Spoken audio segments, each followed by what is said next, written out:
into boots, not suits, so that we can build the economy of the future, make our country strong again to stand up against American economic aggression.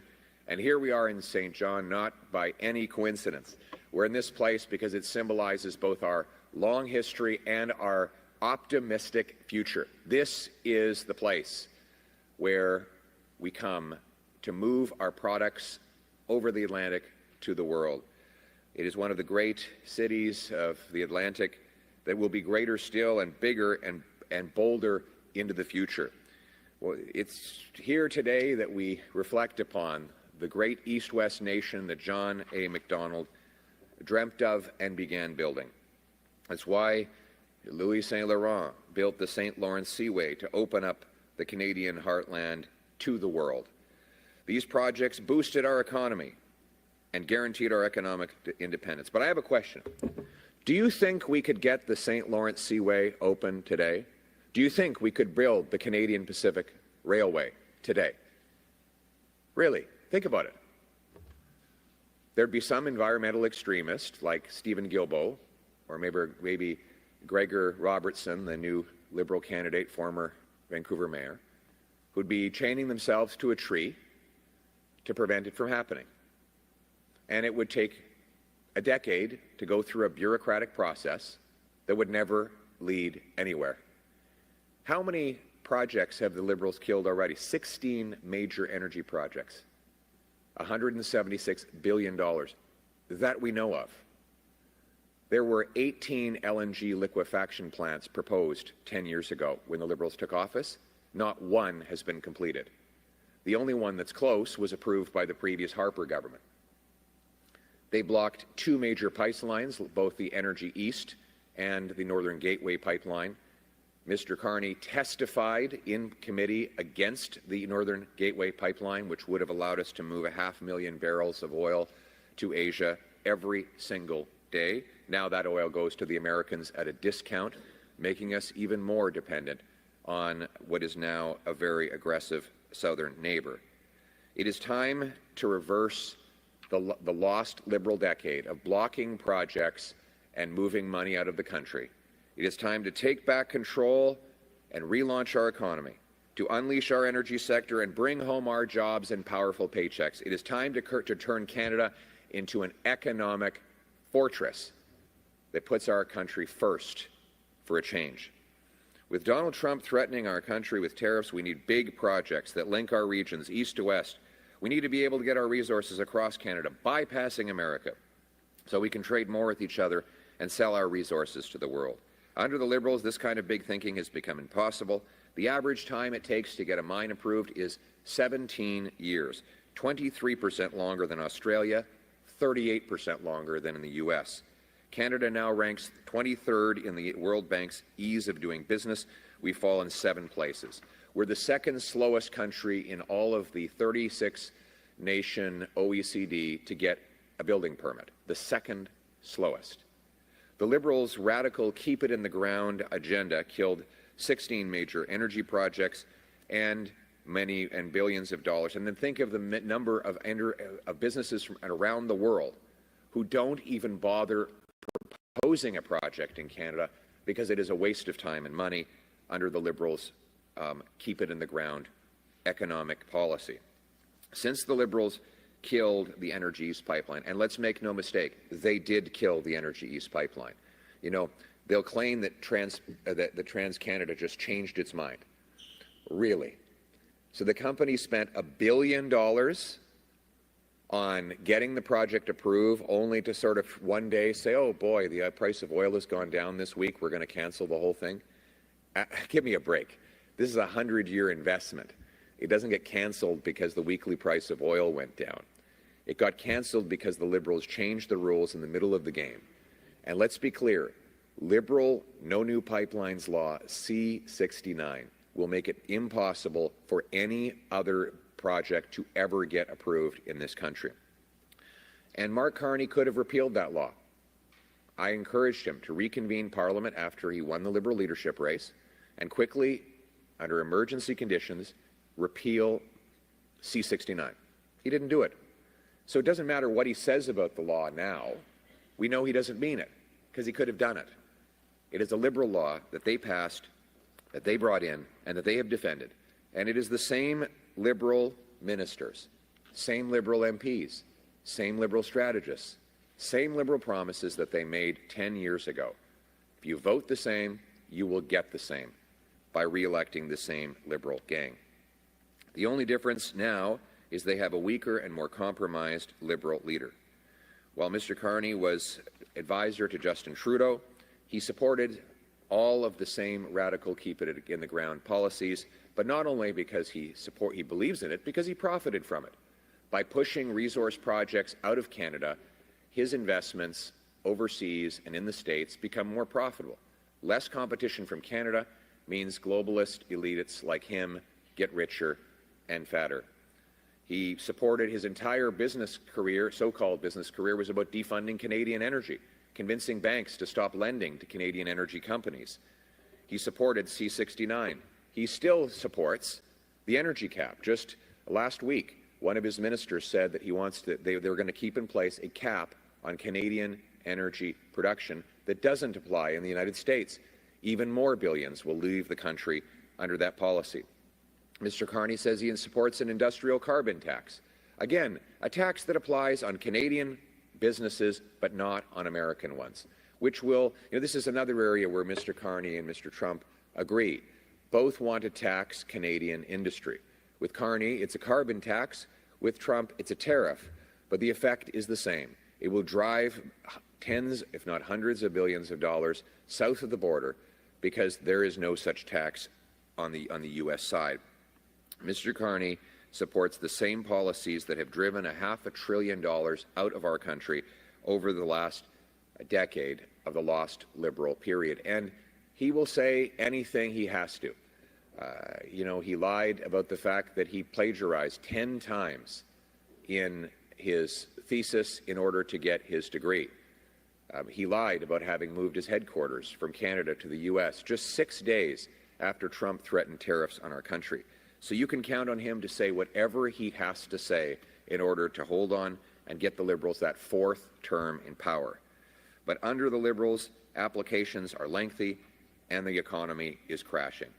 Why would any other company invest in this country with a long Liberal record of high taxes and blocking projects? But the good news is we don't have to, after this lost Liberal decade, we don't have to elect them to a fourth term. We can choose change by putting Canada first with a new Conservative government that will axe taxes, build homes, unleash our resources, and bring home paychecks and production so we can stand up to the Americans from a position of strength. Today, I'm unveiling yet another concrete proposal to bring about that vision. Today, I'm announcing the Canada First National Energy Corridor, a pre-approved corridor that will allow our incredible businesses to build pipelines, transmission lines, rail lines, and countless other kinds of infrastructure that we need to break our dependence on the Americans, ship our resources to ourselves and overseas markets, bring home powerful paychecks for our country, and stand up for ourselves in a position of strength. Here's how it would work. First, we would use the model of the shovel-ready zone. That is to say, the permits would be pre-authorized. After consultations and environmental research, we would find the path that is safe for our citizens and for nature. Second, we would consult with First Nations, as is our duty under the Constitution of Canada. Third, we would lock down the permits and we would publish specifications and standards that companies have to meet so that they would do the projects in a responsible way that keeps everyone safe. Then the permits would be pre-published online and legally binding. In other words, the government would not have the legal right to reverse course and change its mind. This would remove the uncertainty. I understand why businesses after the lost Liberal decade would not want to take the risk of starting an application process that could cost them billions of dollars if they thought that maybe a future government would reverse course. That's why pre-approval is so important. Pre-approving the project would mean that the companies could invest with certainty, knowing what they have to do and what they can build. This certainty will allow the private sector to do the building. It will allow our businesses to invest, hire, and grow. It would also allow us to become independent from the Americans, going around them directly to ourselves and to others. We can build Canadian pipelines with Canadian steel to deliver Canadian energy to a Canadian refinery, perhaps right here in St. John. And that will cause a massive economic boom. Billions of dollars will flood into our government coffers from the resulting economic growth, money that can be used to improve our failing hospitals and our schools, building roads and other infrastructure we need, defeating poverty and lifting up our people, giving new jobs to our young tradespeople, 350,000 of whom we are going to train up through our Boots Not Suits plan.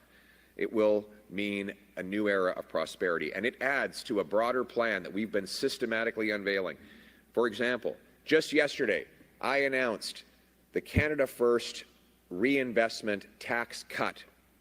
Zero capital gains tax if you reinvest in Canada. You sell your business and you reinvest in a Canadian stock that funds Canadian economic growth, zero capital gains tax. You sell a rental property and reinvest it in building a new home in Canada, zero capital gains tax. You're a company that wants to sell a vacant piece of land to reinvest in building a new factory in Canada, zero capital gains tax. You want to take your money out of Canada to a foreign jurisdiction, you will pay capital gains tax.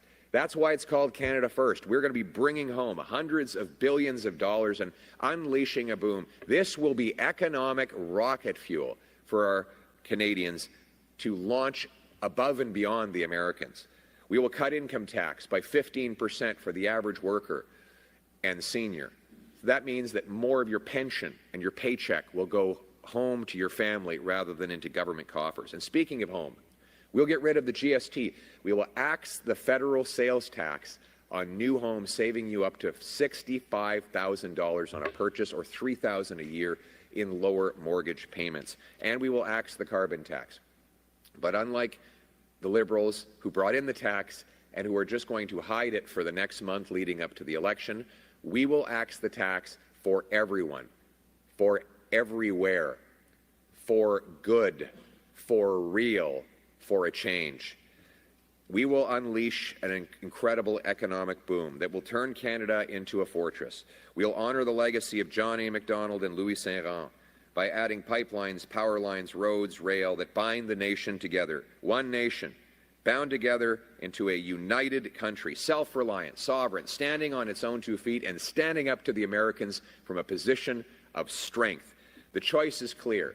After the lost Liberal decade of costs and crime up and the economy down under the American thumb, can we afford to give Liberals a 4th term?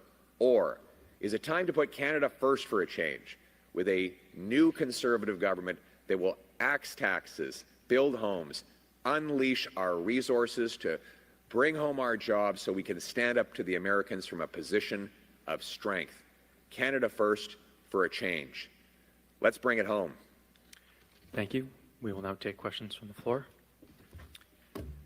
With St. John being the most trade-prone city in Canada and New Brunswick sending 92% of its exports to the United States, what would Conservative government do to help through this trade war and beyond? Thank you. That's a very good question. This is one of the most trade-intensive economies in the world, St. John in particular, New Brunswick in general. We'll make sure that businesses have the cash they need, the liquidity required to pay their bills and keep people working. Our goal is to keep people working through this trade dispute. And furthermore, we need to retaliate against the Americans targeting goods we don't need, can make ourselves, or get elsewhere, so we maximize the impact on them while minimizing the impact on ourselves. Then I will present President Trump with a choice. Either you start a trade war with America's closest friend and neighbor, which will weaken both our economies, rendering our continent more vulnerable to risks from abroad, Or you knock down the trade barriers, we trade more as two separate sovereign nations, we enrich both sides of the border, allowing us to spend massively on our military, so that both Canada and the U.S. separately, but cooperating together, are stronger, safer, and richer. I believe, presented with that choice, particularly as they get closer to midterm elections, I think that the Americans will, in the end, be forced to reverse these disastrous tariff policies. But we can't rely on the Americans to determine our economic destiny. Your question, it contains in it the problem. Why is it that after the lost Liberal decade, we are so dependent on the Americans for everything? For example, if the Energy East pipeline were approved today, there would be 1 million barrels of oil going from St. John to Europe. It's almost $100 million, depending on the price of oil. It's almost $100 million a day that would be transiting through here, paying refinery workers and all the businesses that they shop at around here to sell to Europe. And the Americans wouldn't be able to do a damn thing about it, because it would have been a direct transit out of North America to an overseas economy. We need to bring that home. If we had a national energy corridor today, St. John would not be so reliant on the Americans. We'd be able to transit in billions and billions of dollars through this incredible city without worrying about what the Americans think. That is what we're trying to do with this Canada First policy. And the choice in the election is, after a lost Liberal decade, with costs and crime up and the economy down under the American thumb, do they deserve a fourth term in power, or is it time to put Canada first for a change with a new Conservative government that will axe taxes, build a national corridor, ship our resources around the world while bringing powerful paychecks home, making us strong enough to stand up to the Americans? Thank you. En français. Merci beaucoup. Une très bonne question. On va devoir riposter contre les Américains pour protéger notre économie. On va cibler des produits américains dont on n'a pas besoin, on peut produire par nous-mêmes et qu'on peut acheter ailleurs pour maximiser l'impact sur eux et minimiser l'impact sur nous. Mais en même temps, la question est une très bonne question. Pourquoi est-ce que St. John est aussi dépendant des États-Unis? C'est parce que, après la décennie perdue des libéraux, on ne peut pas vendre nos ressources outre-mer. Si les libéraux n'avaient pas tué Énergie Est, aujourd'hui, il y aurait 1 million de barils par jour de pétrole qui auraient acheminé en passant par St. John pour aller en Europe. Des travailleurs dans la raffinerie Irving auraient beaucoup plus de travail. Toutes les petites entreprises auraient gagné. Mais en bloquant ce projet, les Américains peuvent monopoliser 7 millions de dollars, 7 millions de barils par jour. Et juste pour vous mettre ça en contexte, 1 million de barils par jour, c'est 80 millions de dollars par jour de valeur économique qui aurait passé par St. John. Heureusement, on n'a pas besoin d'élire les libéraux pour une 4e fois après les décennies perdues qui ont bloqué nos projets. On peut mettre le Canada d'abord avec un nouveau gouvernement conservateur qui va couper les taxes et les impôts, donner le feu vert aux projets énergétiques et acheminer nos produits à travers notre pays Est-Ouest, y compris en Europe. C'est comme ça que nous allons déclarer notre indépendance des Américains et donner aux gens ici à St. John et ailleurs d'être plus économiquement forts. C'est ça le choix, mettre le Canada d'abord pour faire changement et défendre les intérêts des Canadiens pour faire changement. Merci beaucoup. Thank you. Next question. Hi, Nick Murray with the Canadian Press. Hi there. I Good can let morning. you take a drink of water if you'd like. Thank you, sir. That's very nice of you. I wish it was something stronger, but I'll take it. They've got a lot of breweries around here, right? Moosehead's right over there. So that's our next stop? Oh, well, that will be fun too, but I think we should have worked that in. And we should have offered you guys some Moosehead before the press conference. I think you would have asked more sympathetic questions. I've been to the small batch here. It's quite good. Okay. Sir, there are reports on mounting frustrations about how the campaign is going and the trailing polling numbers. What's your plan to turn things around, and will you make changes to the campaign leadership? Some people have said that I should stop talking about the doubling housing costs that have denied an entire generation the chance to own a home after the lost Liberal decade. They say that we shouldn't be debating why single moms are lined up at food banks in record numbers after the lost Liberal decade. They suggest that we shouldn't debate why 50,000 of our citizens have lost their lives to drug overdoses under the radical Liberal drug policies. That we should just forget that after the lost Liberal decade of rising costs and crime and a falling economy under America's thumb, that we should just ignore all of those things. I disagree. My purpose in politics is to restore Canada's promise so that anyone from anywhere can achieve anything. It's hard work. It gets you a great life and a beautiful, affordable home on a safe street, protected by brave troops under a proud flag. All the things that we need to do to respond to the economic aggression of the Americans are things I've been talking about for 10 years. I was standing up for pipelines 10 years ago when Mark Carney was opposing them.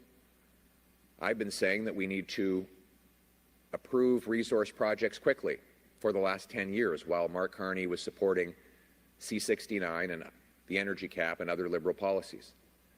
I've stood up for tax cuts that will unleash growth in our economy over the last 10 years, in fact, over my entire career. The threats, the unjustified threats by President Trump further strengthened the argument in favor of the Canada First agenda that I've been fighting for my whole life. And while we propose those solutions, we will not forget the single mom who can't afford food. We will not forget the seniors who are choosing between eating and heating. We will not forget that young 36-year-old couple whose biological clock is running out faster than they can afford to buy a home and have kids. We will not forget the families terrorized by crime and drugs, and so we will continue, despite calls to the contrary, to talk about those things, even if I am the only leader in the country that offers any change.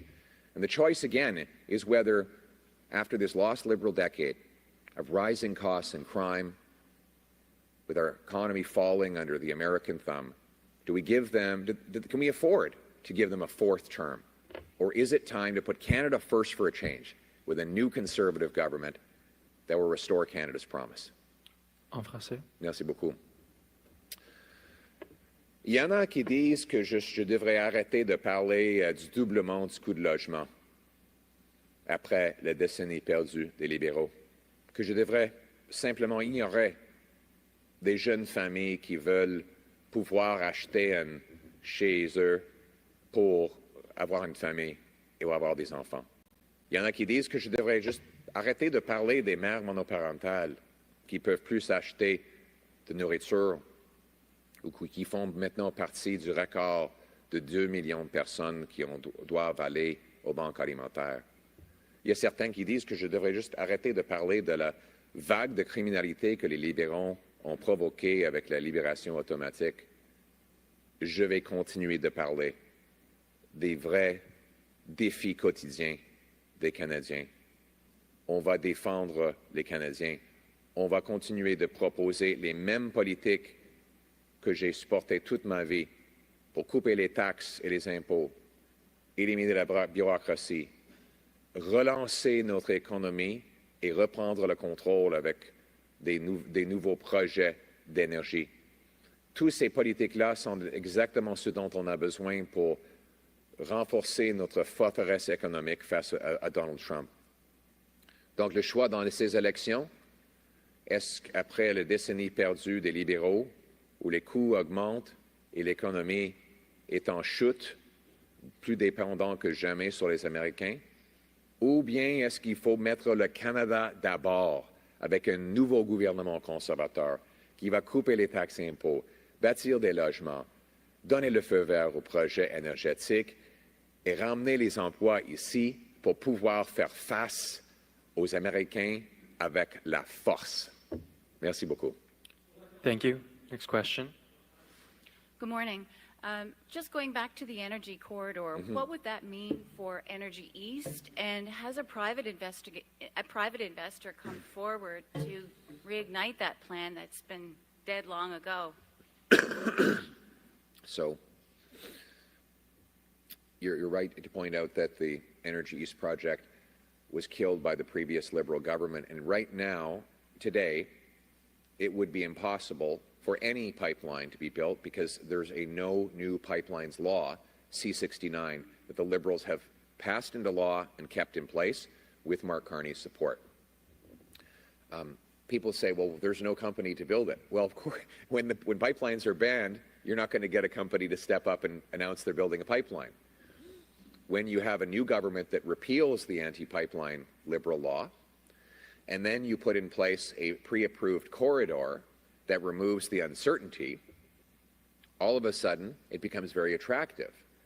So the chicken and egg problem we have today is that as long as the anti-pipeline law and government are in place, no one is going to put their name forward to build anything in Canada, even as pipeline construction is booming all around the world, because pipelines are, of course, so wildly profitable. The only way that you get the investment is to repeal the anti-pipeline law and bring in a pre-approved corridor so businesses know they will never again have to spend 7 years and $1 billion to get to a dead end.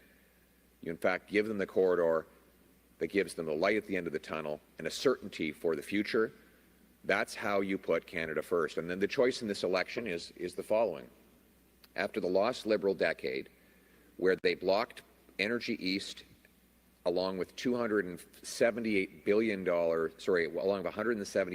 of projects, should we elect them to a fourth term? Or is it time for a new Conservative government that will put Canada first by rapidly building a national energy corridor, cutting taxes, and bringing home the billions of dollars Liberals pushed out of Canada so that we can stand up to the Americans from a position of strength? En français. Merci beaucoup de votre question. La question, c'est est-ce qu'il y a une entreprise qui veut maintenant bâtir Énergie Est ou un tel projet? Évidemment, c'est impossible aujourd'hui de bâtir quoi que ce soit parce qu'il y a la loi C-69 libérale anti-pipeline. Aussi longtemps que cette loi est en place, il ne va jamais y avoir une proposition pour une pipeline parce que c'est banni. Banni. Il n'y aura pas de projet. M. Carney aurait pu abroger cette loi en devenant chef libéral. Je l'ai invité d'aller à la Chambre des communes pour le faire. J'aurais aidé à adopter une abrogation de cette loi dans 24 heures. Mais il a décidé de le garder en place parce qu'il est toujours contre les projets. Si les libéraux sont réélus, il ne va jamais y avoir une proposition pour construire quoi que ce soit à travers le Canada. En abrogeant la loi anti-pipeline des libéraux, en adoptant un corridor national énergétique avec des préautorisations pour des projets massifs, les entreprises vont voir comment ça peut se faire. Et ça va inviter les investisseurs de construire des projets à travers le Canada. Donc, la question pour les élections qui s'en viennent, après que les libéraux ont bloqué 178 milliards de dollars de projets et banni des pipelines, nous rendant plus dépendants face aux Américains, est-ce qu'on peut leur donner un quatrième mandat ou est-ce que c'est le temps de mettre le Canada d'abord pour faire changement avec un nouveau gouvernement conservateur qui va abroger la loi anti-pipeline, bâtir un corridor économique et énergétique et ramener des centaines de milliards de dollars ici au Canada pour répondre aux Américains dans une position de force?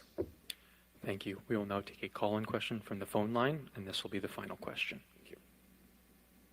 Sebastian Ladouceur at Summit FM. Please go ahead. Bonjour, Monsieur Poliev, Sébastien Ladouceur de Route 17.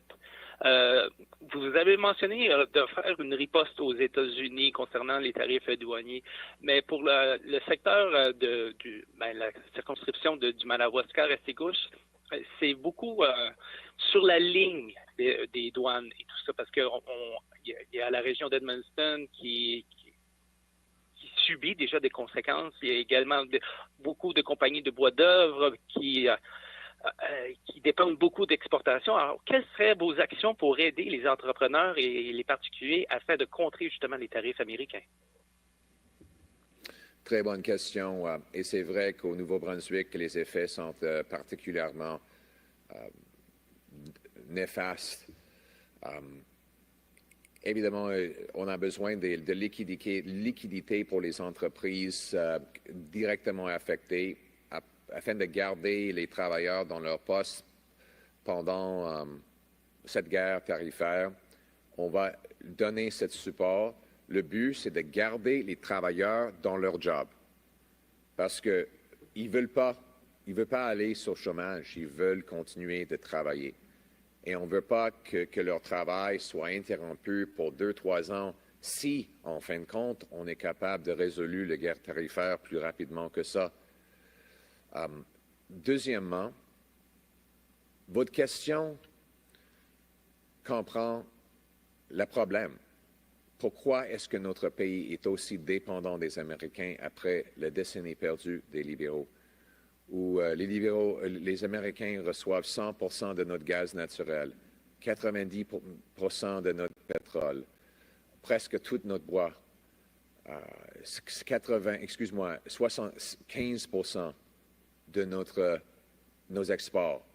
Pourquoi est-ce qu'on dépend autant sur les Américains? Il nous faut bâtir une forteresse économique. Il faut renverser les politiques anti-ressources et pro-taxes et impôts des libéraux qui a fait fuir 500 milliards de dollars.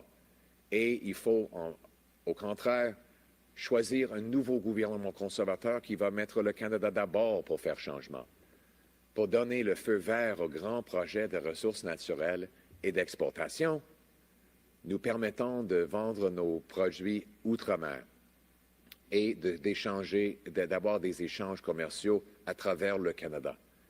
C'est ça un vrai plan pour le faire. C'est pour ça que j'ai annoncé que je vais éliminer les taxes sur les gains en capital pour le réinvestissement au Canada, d'éliminer la taxe carbone industrielle, éliminer les taxes sur les nouvelles maisons et couper les impôts de 15% pour que les travailleurs puissent dépenser plus dans leur communauté, créant d'autres emplois. Le choix encore, après 10 ans de la décennie perdue des libéraux, avec les coûts qui augmentent et notre économie qui tombe en dessus la puissance américaine, est-ce qu'on peut leur donner un 4e mandat ou est-ce qu'il nous faut mettre le Canada d'abord avec un nouveau gouvernement conservateur qui va bâtir, bâtir et bâtir?